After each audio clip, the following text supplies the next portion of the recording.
prestador del servicio está obligado a disponer de una información siempre que sea de forma permanente, fácil, directa y gratuita.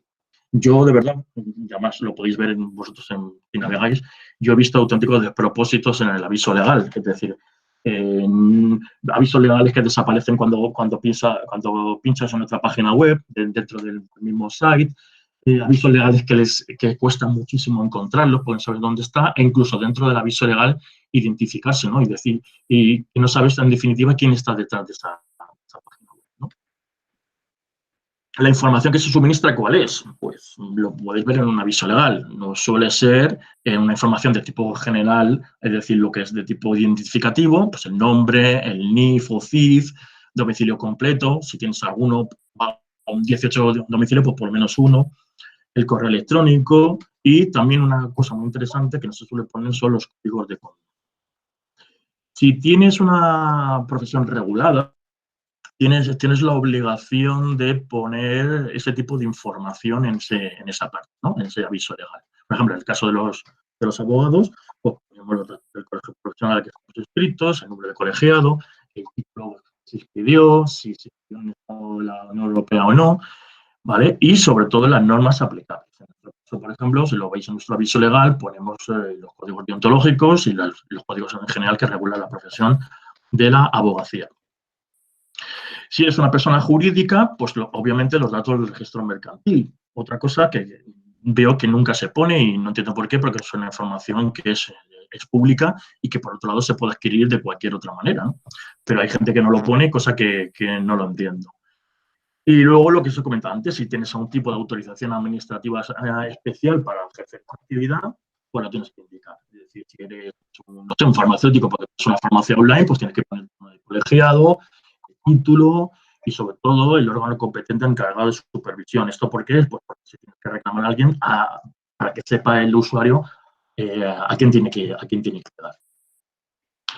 Un tema muy importante, el tema de los precios. Cuando, sobre todo, se hace comercio electrónico, lo que es carrito de la compra, lo que es una cesta online, como lo queramos llamar, ¿vale? Muchas veces yo he visto en muchos sitios en donde no se sabe si ese precio es con IVA, sin IVA, el tema de los gastos de envío, si hay otro tipo de impuestos aplicables, imaginaros que porque viene del extranjero y hay que pagar aranceles, ese tipo de cosas no se ponen hasta que tú haces el proceso final que comentará en la segunda parte.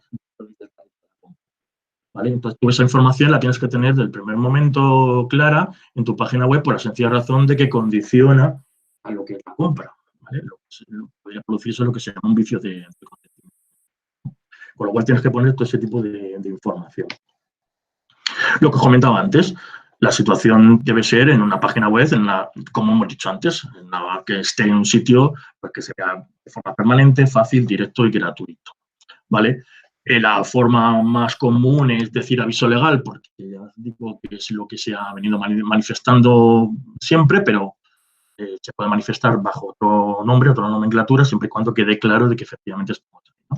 Y sobre todo lo que decía, que esté visible en todo sitio web, que sea en un sitio fijo, que por mucho que vaya navegando en los distintos lugares, pues que no desaparezca la información.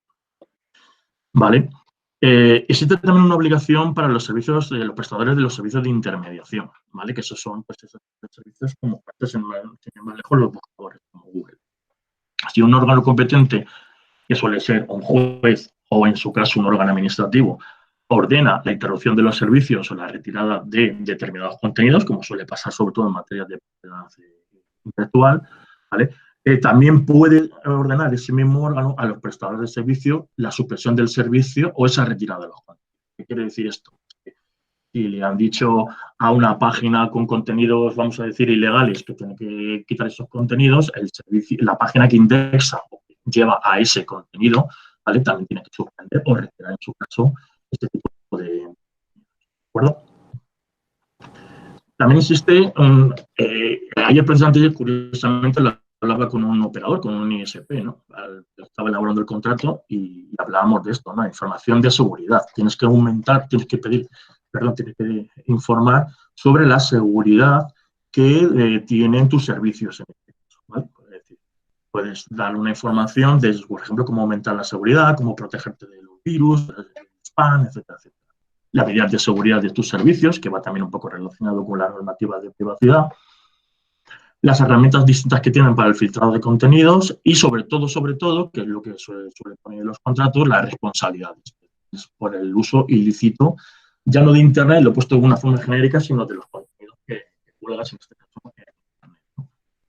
Igualmente, lo debes de poner en un sitio donde se vea de una forma permanente, fácil, directa y gratuita y que no desaparezca, ¿no? Los prestadores están sujetos, pues como todo hijo de vecino, como se suele decir, a una responsabilidad civil, penal y administrativa, ¿vale? Pero es que además tiene una responsabilidad, digamos, intrínseca en esta normativa, ¿de acuerdo?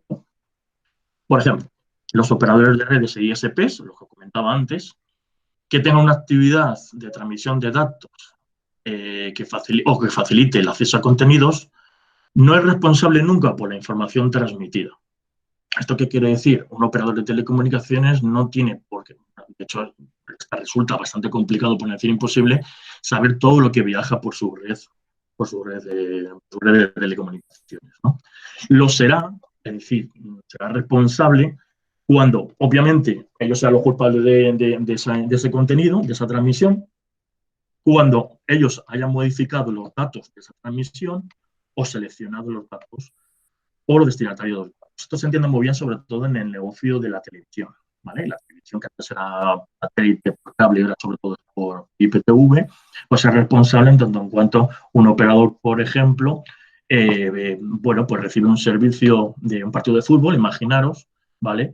Y es responsable en tanto en cuanto si él, por ejemplo, la señal en origen la modifica en un momento determinado para poner publicidad de o selecciona ciertos datos porque coge ese contenido y se lo quita y se le... ¿no? Ahí es cuando ya se le podría imputar algún tipo de responsabilidad.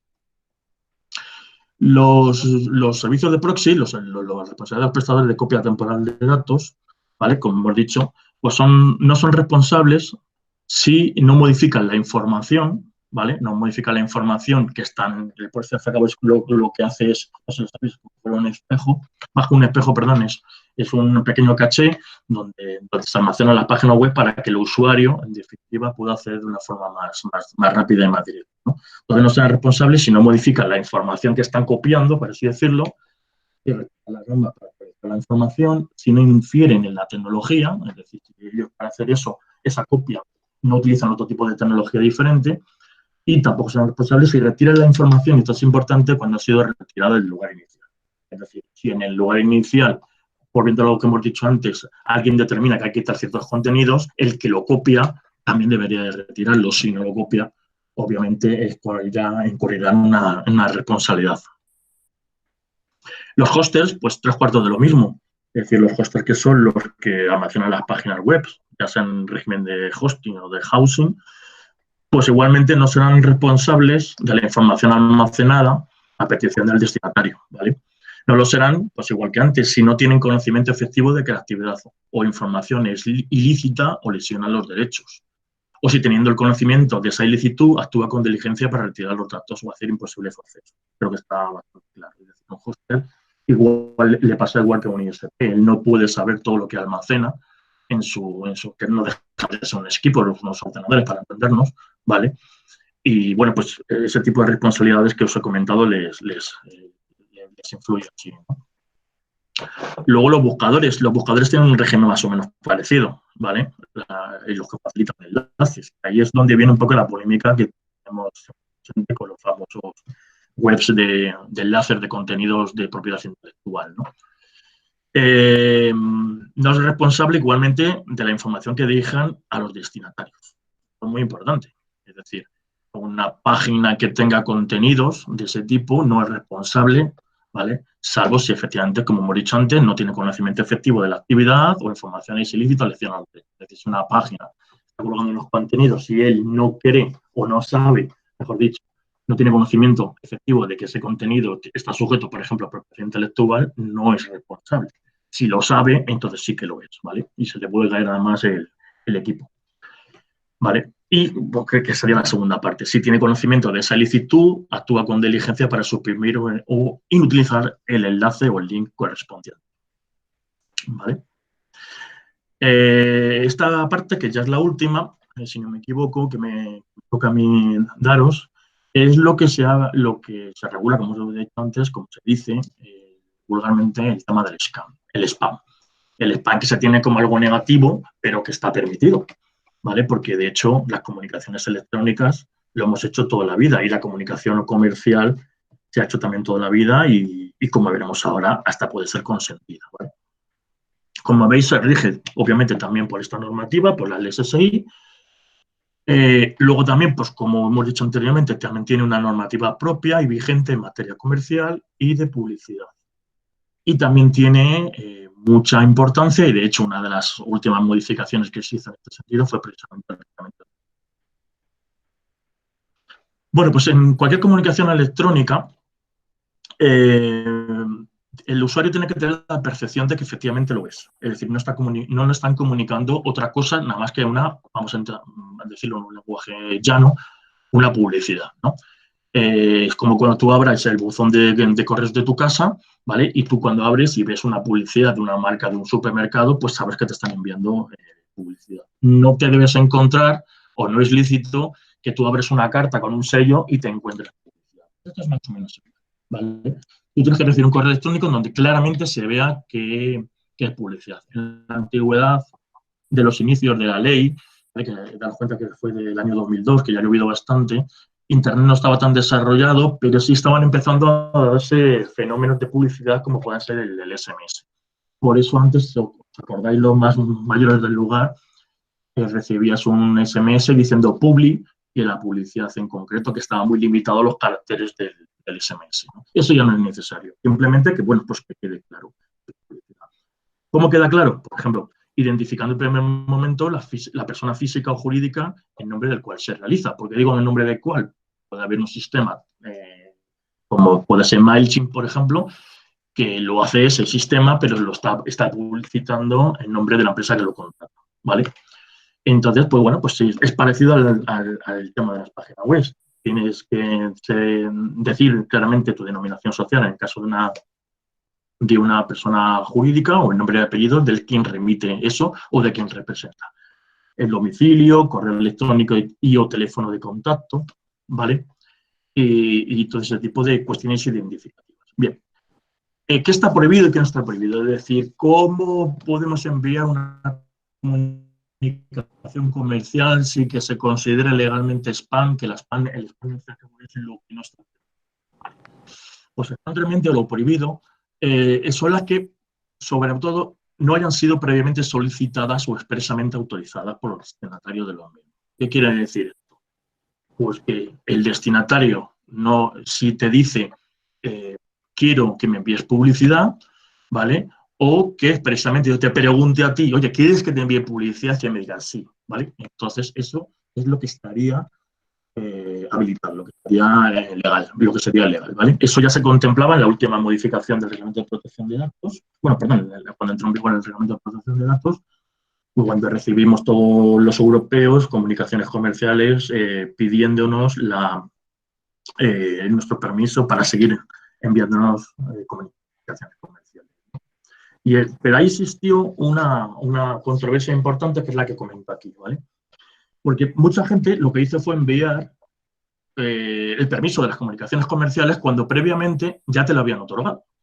Es decir, todo el mundo, por salvarse un poco el cuello, por así decirlo, pues envió a los que previamente ya habían otorgado el consentimiento y se lo volvieron a pedir otra vez, ¿no? Entonces, eso causó bastante desconcierto por parte de la gente. ¿Por qué? Porque se permite, y con lo cual, en un principio, no hace falta una previa o un consentimiento expreso que se llama, si ya existía o si ya existe en ese momento de la comunicación electrónica una relación contractual previa, ¿vale? Y que los datos se han obtenido, por tanto, de forma lícita y se envían comunicaciones de sus productos o servicios similares al que inicialmente contactó el cliente. Por ejemplo, os doy un ejemplo. Nosotros tenemos clientes de asesoría jurídica, a la cual le prestamos un asesoramiento jurídico a cambio de una remuneración mensual, ¿vale? Esos clientes, si yo les envío publicidad de servicios similares, como podría ser, por ejemplo, el servicio de asesoramiento contable, ¿vale? En un principio yo estaría legitimado para seguir bueno, pues enviando esas comunicaciones sin que tuviera que recabar el consentimiento. Otra cosa es que yo creo que elegantemente queda mejor pedirlo todo, ¿vale? Por eso se dice, si no es cliente, pero el destinatario no haya solicitado el envío, o si no es cliente y el destinatario no haya autorizado expresamente el envío, que es la segunda parte que os comentaba, ¿vale? Y ahí viene, en el ojo que he puesto, es lo que os decía. Es decir, si ya previamente tú me has dado ya el consentimiento, no hace falta que me lo vuelvas a dar. ¿De acuerdo? Pero tú puedes oponerte al tratamiento desde el minuto uno para esos fines comerciales. Quiero decir, de momento puedes decir, vale, de acuerdo, tú has recogido mis datos para que yo te pueda hacer el trabajo, pero no me envíes comunicaciones comerciales porque no me apetece, ¿vale? Con lo cual, en cada momento se debe ofrecer la posibilidad de oponerse a ese tratamiento de datos con fines comerciales, lo que digo en cada comunicación comercial, ¿vale? Y tiene que ser siempre con un procedimiento sencillo. Yo he visto casos que por eso le he puesto donde te dices que tienes que llamar a un 900, a un 902, 900. Hasta incluso barbaridades de querer llamar a 800 son de supernotificación adicional. No este procedimiento es gratis, entre otras cosas, porque tú eres el que has tomado ese tipo de procedimiento y eres tú el que tienes que dar también un procedimiento gratuito y sobre todo sencillo, ¿no? Es obligatorio normalmente incluir un email, como lo habréis visto cuando se hace bien, u otro medio de dirección electrónica, por ejemplo, una URL que ponga baja para ejecutar el derecho. Yo, de verdad, me he encontrado en sitios donde, bueno, pues al final prácticamente has tenido que llamar por teléfono, gastar el dinero y decir, oye, pero dame de estas comunicaciones comerciales porque encima no tenéis ningún tipo de procedimiento, ¿vale? Luego se da el caso muchas veces de que tú lo estás recibiendo un correo que está reenviado a otro y como le estás escribiendo desde ese correo reenviado, te está diciendo que no te identifican, es un fallo. Lo mejor normalmente es un procedimiento tipo de MailChimp, donde tú tienes ahí una ficha de usuario y tú ahí pues puedes cancelar. Y lo que os digo, en teoría es así, está prohibido el envío de comunicaciones que no incluya ese procedimiento, ¿de acuerdo? Y es que aquí lo he cortado, pero bueno, lo ocurre lo mismo con el tema de la revocación. Es decir, puede llegar un momento en que tú, por la razón que sea, sí quisiste ese tratamiento, ¿vale? Que querías comunicaciones comerciales y en un momento determinado, pues dices, me he cansado, no quiero más. Y entonces es cuando no lo tienes puedes hacer el mismo procedimiento, es decir, en cualquier momento te puedes dar de baja. Y bueno, pues como veis ya he acabado lo que es mi parte y demás. Entonces, ahora la segunda parte la va a dar también mi compañero, mira, más o menos el respecto del tiempo que ya nos habíamos asignado, mi compañero José Manuel, que va a tratar la parte de contratación electrónica, que es algo, pues yo creo que bastante importante. Así que os dejo en sus manos.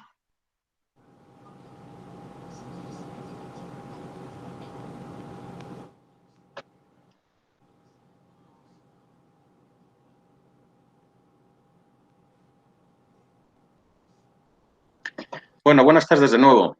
En el tiempo que nos resta, vamos a intentar, bueno, pues empezar a tratar un poco lo que es la contratación electrónica. La contratación electrónica, digamos que mete mucho miedo a determinados sectores de actividad, en definitiva, a las empresas en determinados aspectos, ¿no?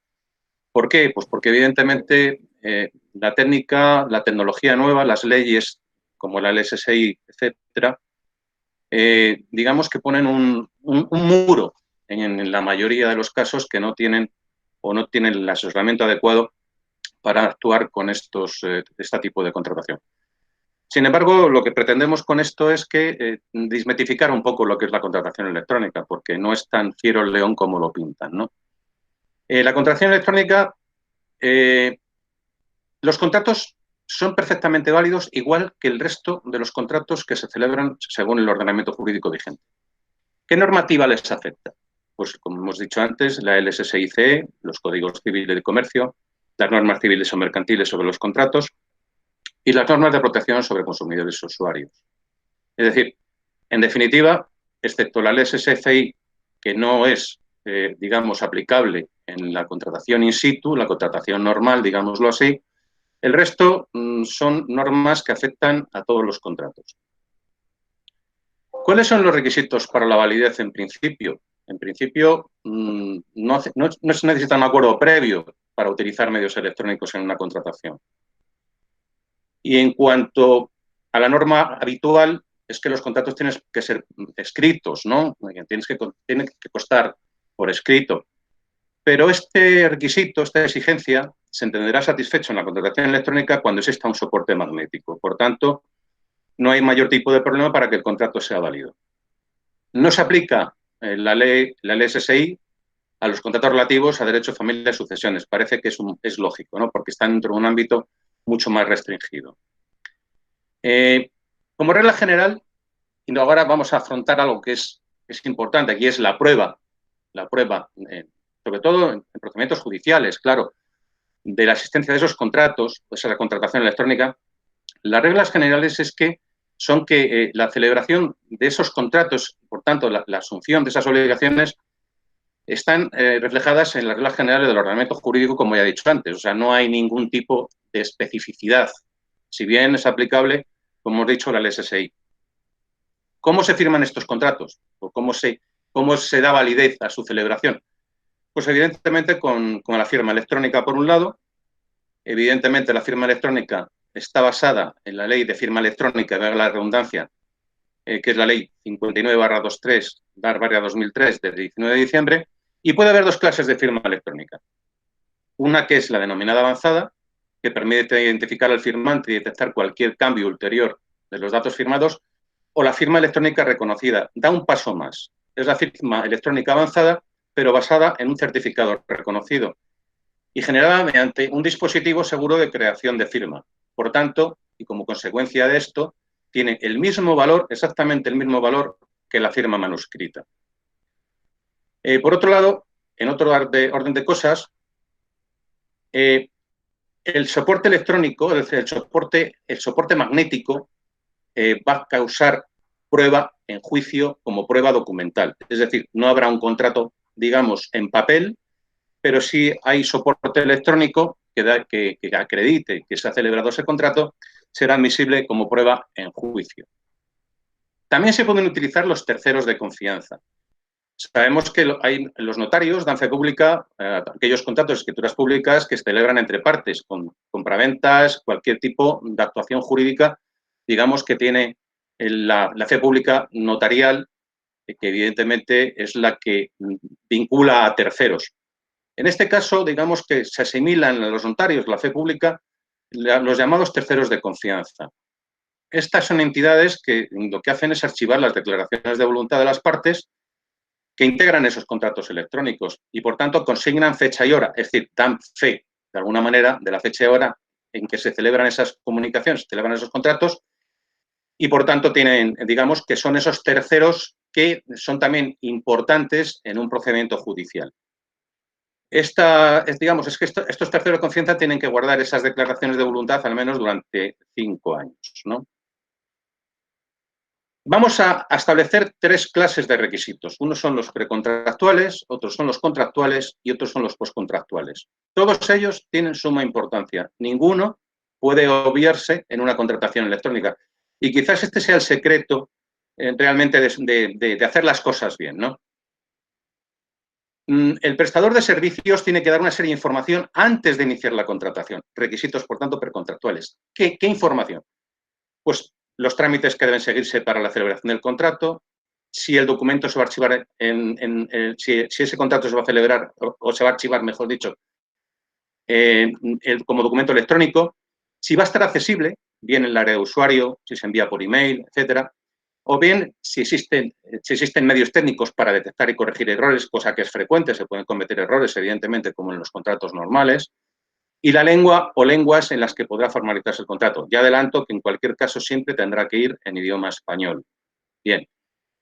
¿Cuáles son las propiedades de esta información? Pues, evidentemente, para que el consumidor o usuario tenga plena garantía, pues debe realizarse mediante técnicas adecuadas al medio utilizado. Por ejemplo, nadie puede pedir una celebración de un contrato por vía electrónica mediante fax. Absolutamente impensable. La información debe estar de forma permanente, debe ser fácil, debe ser gratuita, clara, comprensible, inequívoca. Es decir, que no haya secretos entre partes y que todo esté muy, pero que muy claro. En cuanto a la situación de la información, se dará por cumplida si el prestador la incluye en su sitio de Internet. Eso es algo usual en la página web, donde realmente se dé a conocer o presente digamos, los requisitos para la contratación. En su sitio de Internet deben estar esa información. Si la contratación se produce en pantallas reducidas, la obligación de información se dará por cumplida si el prestador facilita un enlace a la dirección de Internet, en que lógicamente esa información esté puesta a disposición del destinatario, ¿no? Digamos que estos requisitos son la parte más aburrida de la contratación, pero que son, como digo, requisitos esenciales. Pero hay supuestos en que no es necesaria esta información, y son dos supuestos que son muy claros. Uno es el acuerdo de partes, es decir, dos contratantes que no necesitan esta información, y sobre todo que ninguno tenga la consideración de consumidor, si no, no vale. Tendrían que darse esta información. Y por otro lado, los contratos celebrados exclusivamente mediante el intercambio de emails. Es decir, los emails, si están, digamos, adverados, pues pueden y son, digamos, aceptados por ambas partes, pues evidentemente cumplen esta misión y se pueden exonerar mutuamente de información las partes. ¿Qué información, cómo es el modo y la forma de la información? Pues tiene que ser información con detalle, con calidad, tiene que ser gratuita, como he dicho, y también, como también he vaticinado antes, al menos en castellano. ¿Cuáles son las características principales de los bienes y servicios? Es necesario ponerlo como requisito precontractual. El consumidor debe saber qué es lo que está adquiriendo. Entonces, por ejemplo, si estamos hablando de contenidos digitales, pues hay que informar de su funcionalidad, de su utilización, de sus limitaciones, de la interoperatividad con aparatos y programas conocidos, las medidas técnicas de prevención, etcétera. Si voy un poco deprisa me tenéis que disculpar, pero queda muy poco tiempo para tratar de deciros todo lo que hay que decir. Así que, por favor, os pido perdón por adelantado, pero no tengo más remedio que seguir un poco más deprisa. También, como es obvio, hay que dar información de la identidad del empresario. El nombre, la persona física, la razón social, el nombre comercial, el CIF y/o el NIE, el domicilio completo del establecimiento, el teléfono, el correo electrónico. Parece mentira, pero hay empresas que no hacen esto, es decir, que omiten información de este estilo, con lo cual no están cumpliendo con las reglas del juego. También hay que tener en cuenta que el domicilio que se ponga, si es distinto al legal, es decir, si el domicilio que se pone es el del establecimiento, hay que advertirle al consumidor el domicilio legal para que pueda dirigir sus reclamaciones. Es decir, si hay de dos domicilios, al menos hay que poner el legal. Y debe haber también siempre un departamento de atención al cliente, puesto que el usuario debe conocer cómo contactarle en caso de que haya reclamaciones o indicaciones, no sé, cualquier tipo de aclaración que se necesite. Y debe indicarse en este departamento de atención al cliente la dirección postal, el teléfono y el correo electrónico para esta función. ¿Qué información hay que facilitar independientemente de lo anterior? Pues un poco lo adelantó mi compañero Juan Pedro. Hay que adelantar todo lo que se refiere al precio total. El precio total de los productos y servicios, los impuestos aplicables, los gastos añadidos, por ejemplo, el transporte, las tasas, por ejemplo, la tasa de aduanas, los costes periódicos si son suscripciones, etcétera. Si hay algún teléfono de tarificación adicional y, por tanto, la comunicación a distancia es superior, en cuanto a la tarifa se refiere, mayor o superior a la básica, hay que indicar el coste de dicha comunicación igualmente. ¿Procedimientos de pago? Pues, evidentemente, hay que dárselos a conocer a los consumidores. Las formas de pago aceptadas, el procedimiento de pago, la prohibición de facturar por el uso de medios de pago cargos superiores al que soporta, por ejemplo, si es un PayPal, si es una tarjeta de crédito, si soportan gastos, el empresario en ningún caso puede, digamos, facturar importes superiores a los cargos que ellos soportan. Hay que también dar noticia del procedimiento de entrega y ejecución. Hay que hablar del procedimiento de entrega, hay que hablar de la fecha o plazo de entrega del producto o de la ejecución del servicio. Como veréis, hasta ahora solamente estamos hablando de requisitos precontractuales. Son unos cuantos, ¿eh? Por eso digo que no todo el mundo cumple con las reglas del juego y, sobre todo, no todo el mundo está avezado para cumplir con esas reglas del juego. Hay que también dar información sobre el derecho de desistimiento, porque el consumidor tiene ese derecho y hay que decirle cómo lo tiene que ejercer, cuáles son sus detalles, el plazo de su ejercicio, las condiciones para ejercerlo, el procedimiento para hacerlo y, en todo caso, un modelo de formulario. Hay que hablar también de las devoluciones en caso de desistimiento. Si el usuario decide acudir a ese derecho de desistimiento, pues hay que advertirle de los costes de devolución. Se debe indicar este derecho y, además, el importe de la devolución, si no se puede hacer por correo. Es decir, todos esos datos hay que dárselos al consumidor en los procedimientos, o sea, en los requisitos precontractuales. Si no hay derecho de desistimiento, el usuario debe conocer por qué no lo adquiere o, en todo caso, por qué lo pierde. Se deben indicar ambas cuestiones y eso tiene repercusiones, como ya veremos. Hay que darle noticia de una garantía legal y de servicio postventa. Debe conocer que tiene esa garantía, debe conocer las condiciones para hacer uso de ella y se deben indicar también cuestiones como los servicios de postventa existentes.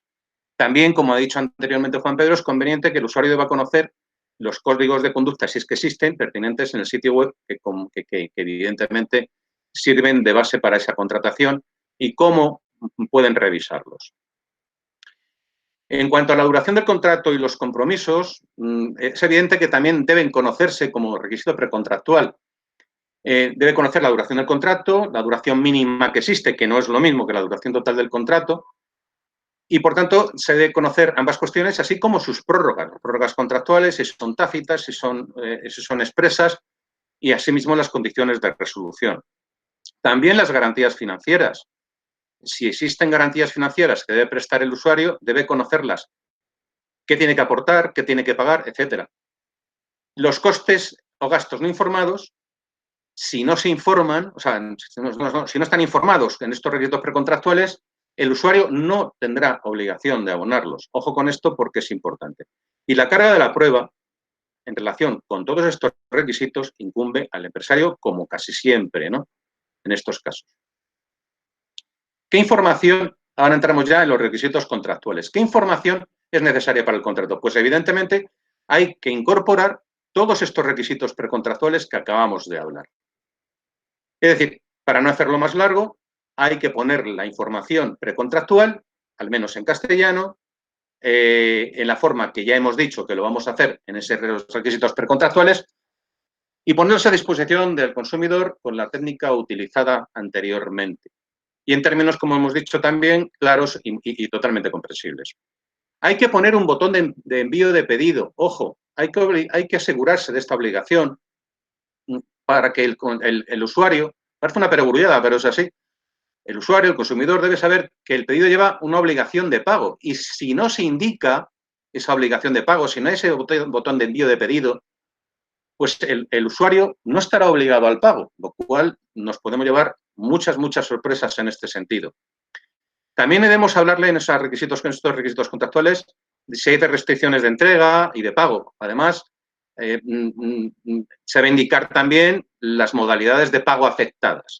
También nunca lo olvidemos, si es con tarjeta de crédito, PayPal, contado, etc. Contratación por teléfono. También es posible que se pueda realizar una contratación telefónica, pero con un pero. Y es que si el contrato se quiere celebrar a distancia, deberá confirmarse la oferta luego por escrito al usuario. Y solo quedará vinculado cuando dé su aceptación por mail, SMS, etcétera. Estamos hartos de saber, porque lo habréis comprobado en vuestras propias carnes, que cuando tenemos a alguien que nos llama por teléfono queriéndonos vender un seguro o cualquier cosa, nos dicen que tenemos que dar la conformidad telefónica. Pues no, están incurriendo en una vulneración clara de la LSSI. Hay que confirmar el contrato. Por tanto, se debe facilitar al usuario la confirmación del mismo en un soporte duradero. A más tardar, el plazo es en la entrega de bienes o antes de la ejecución del contrato. Y cuando sean contenidos digitales, la confirmación del consentimiento. Esto es muy importante, porque si son contenidos digitales y no hay esa confirmación, si empezamos a prestar el servicio, podemos encontrar con la sorpresa de que se desista y no nos tengan que pagar nada. Y, además, como hemos dicho también antes, hay que informar de la pérdida del derecho de desistimiento si es que este existe y, por tanto, el usuario debe conocerlo. Corresponde al empresario en la comprobación de que estas medidas necesarias para identificar inequívocamente al usuario se han cumplido. ¿Bien? Hay que confirmar la contratación. Los empresarios están obligados a confirmar la aceptación del contrato realizado por sus medios. Mediante correo electrónico, enviando un acuse de recibo por correo electrónico u otro medio equivalente a la dirección señalada por el aceptante, eso sí, en el plazo máximo de 24 horas desde la recepción de la aceptación, o bien en el propio proceso de contratación, también es posible. Tan pronto como el aceptante haya completado el proceso de contratación, es decir, el carrito de la compra, ¿no? Siempre que la confirmación pueda ser archivada por el destinatario. Bien. Seguimos. Tiene que haber constancia, por tanto, de esa aceptación y, por tanto, de la confirmación. Pero, ojo, esto es importante, no cuando la tengan, sino se presumirá que la constancia de esa aceptación o de esa confirmación existe cuando el acuse haya sido almacenado en el servidor de correo del destinatario o en el dispositivo utilizado para la recepción de las comunicaciones. ¿Consecuencias del incumplimiento? Pues que puede haber una anulación del contrato. Si no se ha facilitado al usuario la copia del contrato o la confirmación del contrato, pues podrá ser anulado a instancias de ese consumidor usuario. La anulación del contrato por el empresario está bastante más restringida. No podrá ser invocada nunca, salvo que el incumplimiento sea exclusivo del consumidor. Solo en ese caso podrá, digamos, esgrimirse la anulación del contrato por el empresario. La carga de la prueba, evidentemente, incumbe al empresario el incumplimiento de la parte contraria o, en su caso, del cumplimiento de lo que él le incumbe. Y, por supuesto, es necesario el consentimiento expreso. La falta de respuesta a la oferta de contratación no puede considerarse jamás aceptación de esa contratación. Bien, seguimos. En cuanto a la ejecución del contrato, salvo acuerdo entre las partes, el empresario deberá ejecutar el pedido sin ninguna demora indebida y a más tardar en el plazo de 30 días naturales a partir de la celebración del contrato. La falta de ejecución del contrato en caso por no encontrarse el bien disponible o por cualquier avatar que puede producirse, y más en los momentos que estamos viviendo, el consumidor debe ser informado y podrá recuperar las sumas que evidentemente ha pagado y además sin demora. Ahora veremos lo que significa la demora. Y en caso de retraso injustificado de esa devolución, podrá reclamar el usuario el importe del doble de lo que está adeudado. Se pueden sustituir productos, claro, en el caso de que no se pueda realizar lo que hemos dicho antes, es decir, no se pueda entregar el bien o en plazo o cualquier incidencia que exista. Suministrando un bien similar o de superior categoría al contratado, pero sin aumentar el precio. Pero también hay que tener en cuenta que a lo mejor al usuario no le convence y podría ejercitar su derecho de desistimiento. Igualmente, cualquier pago adicional a la remuneración que sea previamente acordado deberá ser aceptado expresamente por el usuario y si no, no la pagará. Y la carga de la prueba en cuanto al cumplimiento de la recogida del consentimiento, como no, corresponde también al empresario. Concepto. ¿Qué es el derecho de desistimiento? El concepto del derecho de desistimiento. Pues ni más ni menos que el derecho que tiene todo consumidor o usuario para poder arrepentirse sin más durante un plazo determinado de la adquisición de los bienes o servicios, pero además sin indicar ningún motivo, es decir, le ha apetecido y ya está, sin incurrir en ningún tipo de penalización. ¿En qué periodo? En 14 días naturales, salvo excepciones. Y, cuidado, son nulas, totalmente nulas, las cláusulas que impongan penalización o renuncia al derecho del desistimiento por parte del usuario. ¿Qué excepciones hay al derecho de desistimiento? Pues las prestaciones de servicios, una vez que hayan sido comenzados o ejecutados, con previo consentimiento del usuario actualmente, y siendo consciente este usuario de la pérdida de su derecho por el mero hecho de la ejecución que se ha empezado. También no existe derecho de desistimiento tampoco cuando hay un suministro de bienes o prestaciones de servicio cuyo precio dependa de fluctuaciones del mercado financiero. Es decir, si esto lo sabe la otra parte contratante al inicio de las conversaciones en los requisitos precontractuales, pues no podrá desistir. Tampoco podrá desistir de bienes confeccionados según el gusto, es decir, los personalizados por el consumidor. Tampoco los bienes perecederos, los que puedan caducar o deteriorarse con toda rapidez. Y tampoco podrá desistirse de aquellos productos o bienes precintados no aptos para ser devueltos por razones de protección, como es lógico, de salud o higiene, y desprecintados tras la entrega. Estamos hablando, por ejemplo, de ropa interior, en cualquier caso, ¿no? Excepciones,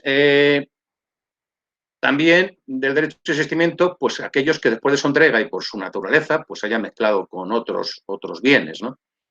El suministro de bebidas alcohólicas, pero que estén en función de fluctuaciones de mercado también en los 30 días siguientes a la aceptación del contrato. Y cuando, por ejemplo, en los casos de reparaciones urgentes, cuando el consumidor haya solicitado específicamente al empresario una reparación o un mantenimiento urgente, tampoco se puede desistir. Tampoco se puede desistir cuando se trate de grabaciones sonoras o vídeos precintados o programas informáticos precintados que hayan sido solo desprecintados para verlos. O sea, decir, que hayan sido desprecintados después de su entrega, no como acto de desembalaje, lo cual no tendría cabida, lógicamente, en este tipo por ejemplo, de programas informáticos o cualquier tipo de descarga que se produce como las bases de datos. Excepciones también, excepciones a las excepciones, es decir, sí se puede desistir, por ejemplo, en el tema de prensa diaria, ahí no se puede desistir. Sí se puede desistir, en cambio, en los contratos celebrados mediante subasta. No se puede desistir tampoco en contratos que se celebren como consecuencia de subastas públicas. Tampoco en los suministros de servicios que tengan actividades de una finalidad de esparcimiento, alquiler de vehículos, alojamiento a fin distinto a vivienda, etcétera. O aquellos contratos que prevén una fecha concreta o un periodo de ejecución específico para su desarrollo. Tampoco, en cuanto a suministro de contenido digital sin soporte material, si la ejecución ha comenzado con expreso y previo consentimiento, como ya hemos adelantado anteriormente, y el usuario, ojo, tiene pleno conocimiento de que no puede desistir, pues perderá su derecho de desistimiento. La regla general es que ese derecho, digamos que concluye a los 14 días naturales a partir de la celebración de los contratos, en los casos de los contratos de servicios o contenidos digitales, en los contratos de venta en el momento que adquiere la posesión material de los bienes, en cuando se trate de bienes que se entregan por separado el día de la posesión del último bien. Cuando se hable de bienes compuestos por múltiples piezas, pues lógicamente el día de la posesión de la última pieza. Y los contratos para la entrega periódica de bienes durante un plazo el día que el usuario adquiera la posesión del primero de estos bienes. En cuanto a la omisión de la información del derecho de desistimiento trae consecuencias si no se dice en los 14 días se convierten en 14 días más un año, más 12 meses.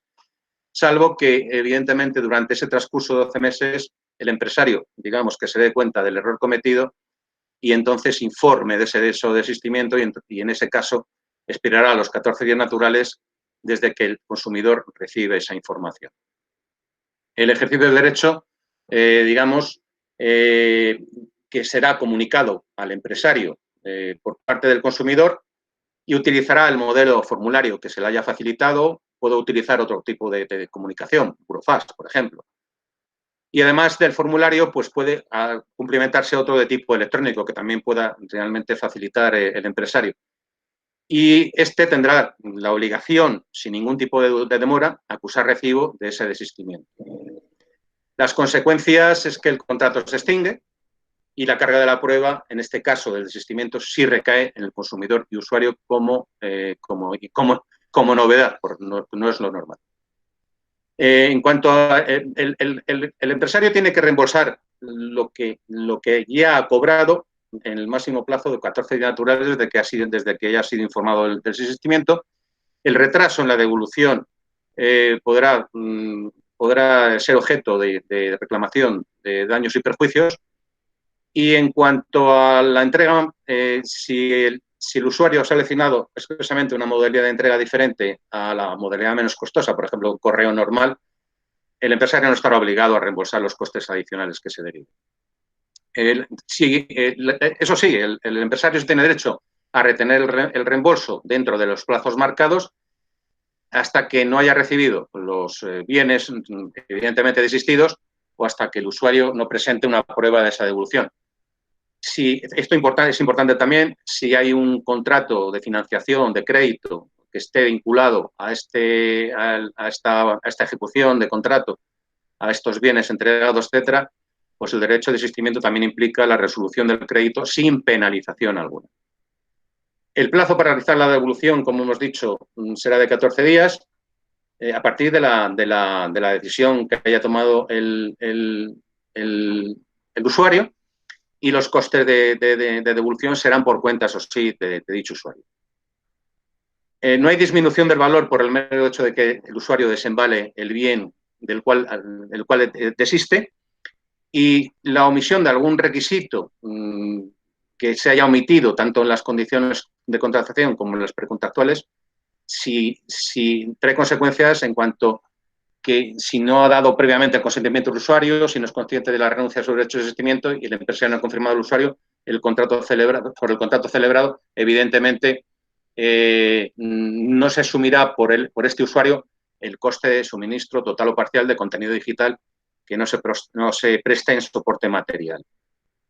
Y hasta aquí he llegado. Evidentemente, como he dicho, me perdonáis digamos, la velocidad con la que he tenido que hacer esto, pero quiero agradecer tanto a la organización, como ya he dicho antes, a Luis, a International Lab y a todos vosotros que nos habéis asistido a este evento. Y evidentemente quedamos a vuestra disposición para todo lo que necesitéis como despacho, y como tanto Juan Pedro como yo estaremos encantados de poder. Muchas gracias. Comienza la ronda de preguntas. Si alguien está interesado en hacerle preguntas, podéis hacerla activando el micrófono o bien a través de los comentarios, como vosotros prefiráis. Vamos a hacer una ronda de preguntas de 5 minutos, así que yo de vosotros me pensaría muy bien la pregunta. Muchas gracias.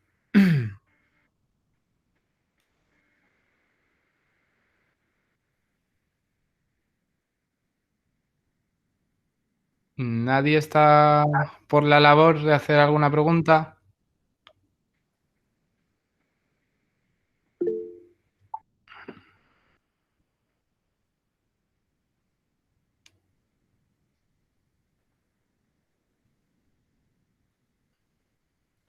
Van quedando menos minutos, chicos. ¿Nadie interesado?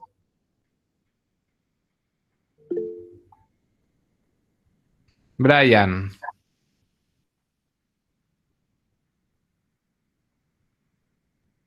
Vamos a ver si Brian escribe. Dice, sobre la propiedad intelectual.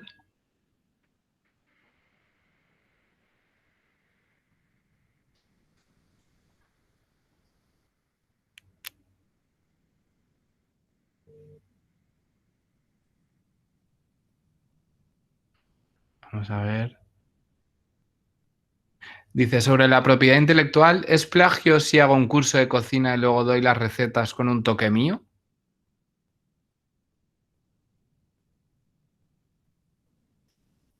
¿Me escucháis? Sí, perdona, estaba intentando darle al micro. A ver, eso es lo que se llama técnicamente una obra derivada, ¿vale? Es decir, si tú, por ejemplo, ese curso de cocina, tú has pedido un permiso previo al autor para difundirlo y para decirle que luego, como dices tú, vas a darle un toque previo, ¿vale? Es legal en tanto en cuanto tú pidas permiso al autor principal del curso, que por otro lado el autor puede ser varios. Es decir, si por ejemplo es un curso un programa, por ejemplo, como Arguiñano, que te lo hace por televisión, ahí implica autoría de varias personas, ¿vale? Autoría por parte del propio creador del contenido, del productor, de un montón de gente que hay, ¿vale? Por lo cual, de entrada, hacerlo tal cual y luego después darle tu toque, por así decirlo, ¿vale? Sería ilegal en tanto en cuanto tú no has pedido permiso a los principales. Y la obra que se deriva de todo esto se llama así, obra derivada, que se puede considerar como una obra nueva. No sé si con esto estoy contestando a tu pregunta concreta. Esperemos que sí. Sí, gracias, dice Brian. Perfecto, sí, lo he visto. Muy bien. Encantado entonces de haberlo hecho. Por ahora no hay ninguna otra pregunta. Bueno, hay una de Frank que dice, ¿habrá otra conferencia? Bueno, dependiendo también de la posibilidad de que nos volvamos a a reunir y poder colaborar de nuevo. Habrá que hablarlo. Si hay suficientes asistentes, pues imagino que no, que Iberelex no tendrá ningún problema. Pero bueno, Sí, lo iremos sí, viendo. por lo menos por nuestra parte, como ha dicho antes José Manuel, nosotros damos cursos presenciales en circunstancias, digamos, no tan extraordinarias como esta, y tenemos un catálogo interesante que podemos hablarlo y, por supuesto, nos encantaría que fuera a través de vosotros. Sí, Y y así sería. también lo que, bueno, para vosotros, a quien le interese vuestros servicios, bueno, ya habéis dejado vosotros vuestro mail, pero si quieren dejar ellos su mail para que se pongan en contacto, o sea, para que vosotros pongáis en contacto con ellos. Sí, si quieren, lo más útil en ese sentido es meterse, que se metan, si os parece, en nuestra página web, iberolex.com, ¿vale? Ahí hay un formulario de consulta, pues que lo complementen, o directamente está nuestro correo electrónico, que es el estándar es iberolex@iberolex.com, y estamos a su disposición para cualquier cuestión. También tengo que decir que somos bastante activos, gracias sobre todo a nuestro gabinete de comunicación, en redes sociales. En la página web nuestra, en la parte superior, vienen todos nuestros enlaces a redes sociales que nos pueden seguir ahí. Porque este tipo de contenidos que estamos dando ahora, digamos, online, también los damos, digamos, en diferido. José Manuel, sin ir más lejos, estos días ha estado creando un montón de vídeos explicativos sobre las diversas medidas que ha tomado por el gobierno en virtud del coronavirus. Y os invito a que os metáis porque son bastante interesantes. Eso están en... Sí. Hay dos preguntas, Juan. ¿Te importa contestarlas? Dice, tengo una consulta. ¿Qué se considera datos ilícitos para enviar comunicación por email? A ver, datos ilícitos se considera, David, que por cierto te mando un cordial saludo, porque le conozco personalmente. Vale. Se considera datos ilícitos cuando, como he dicho antes, cuando no han sido recabados con el consentimiento en este caso del afectado, del usuario. Cuando he dicho antes, por ejemplo, cuando directamente has enviado una comunicación comercial a alguien por el que no has tenido una relación ya previamente jurídica, o cuando alguien, que en la regla general no te ha dado el consentimiento. ¿Vale? Eso sería un dato ilícito. Yo puedo añadir algo más, si se me escucha, sí, en cuanto a dato ilícito, en el sentido de que es todo acto que vaya en contra de la ley y de las buenas costumbres. Es decir, en cuanto a todo aquello que esté prohibido por ley, evidentemente se considera un acto ilícito. Dependiendo de la actividad y dependiendo de dónde se desea hacer ese acto ilícito, obviamente tendrá una repercusión incluso penal. Es decir, no solamente estamos hablando de comercio electrónico, sino que podríamos estar hablando incluso de un ilícito penal. No sé si con esto también completa la respuesta. Bueno, hay otra pregunta última, si os parece. Dice, han comentado que no es válido las grabaciones que te realizan, por ejemplo, las empresas de telefonía, ¿no? Por ejemplo, para finalizar una contratación, ¿no? ¿Debe ser por escrito? Sí, es un poco lo que antes he manifestado. Es verdad que lo he dicho con mucha premiosidad, con mucha velocidad, pero sí. No es que no sean válidas. La contratación electrónica por vía telefónica es válida. Lo único que la aceptación tiene que ser refrendada por escrito. Es decir, a ti te pueden contactar telefónicamente, te pueden vender el contrato que quieran, pero es necesario que tú des la confirmación y la aceptación a esa oferta que te están haciendo por teléfono, que lo hagas por escrito, por vía mail, como ya he dicho antes, etcétera. Es decir, si digamos que la contratación solamente quiere realizarse por vía telefónica, no es válida. No tiene efectos jurídicos. Solamente en el caso de que luego se refrende por vía escrita. Es decir, la aceptación y conformidad escrita. No sé si he contestado a la pregunta. Bueno, esperemos que sí. Yo creo que vamos a dar por finalizada la sesión, si os parece. Chicos. Perfecto, por nuestra parte, como hemos dicho, podemos continuar, digamos, el debate, si queréis, a través de correo electrónico, redes sociales y demás, con lo cual que esto no acabe aquí, no tiene por qué acabar aquí si no queréis. Yo digo lo mismo, estamos a vuestra entera disposición, encantados de poder ser útiles como no puede ser de otra manera y ayudaros en el despacho a lo que necesitáis. Estupendo. Bueno, pues un placer haberos tenido y muchas gracias a todos. Gracias, Luis, y gracias a todos. Muchas gracias. Buen día. Buen día igualmente.